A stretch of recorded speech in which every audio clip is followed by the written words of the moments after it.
ঘুম থেকে ওইটা আসছি, এই যে কাদার মধ্যে হাঁটতেছি, মূলত আসছি বীজতলা তৈরি করার কিছু ফুটেজ নেওয়ার জন্য। মানে এই ফুটেজগুলো একদম ভোরবেলা ছাড়া আসলে পাওয়া যায় না, কারণ এই বীজটা যে বুনন করতে হয় এটা ভোরবেলা করতে হয়।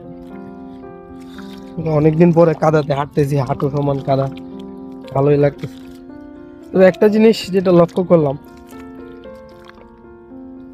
সকল কৃষকের মধ্যে, মানে তাদের মধ্যে একটা মানে অতৃপ্ত আনন্দ কাজ করতেছে, যে এই ভোরে এত ঠান্ডার মধ্যে, মোটামুটি ভালো ঠান্ডা ফেলছে, এই ঠান্ডার মধ্যে ওরা কাজ করতেছে মাঠের মধ্যে, কাদার মধ্যে, পানির মধ্যে, কিন্তু কারো মধ্যে কোনো অসন্তোষ মানে আমি লক্ষ্য করি না, সবাই খুবই খুশি।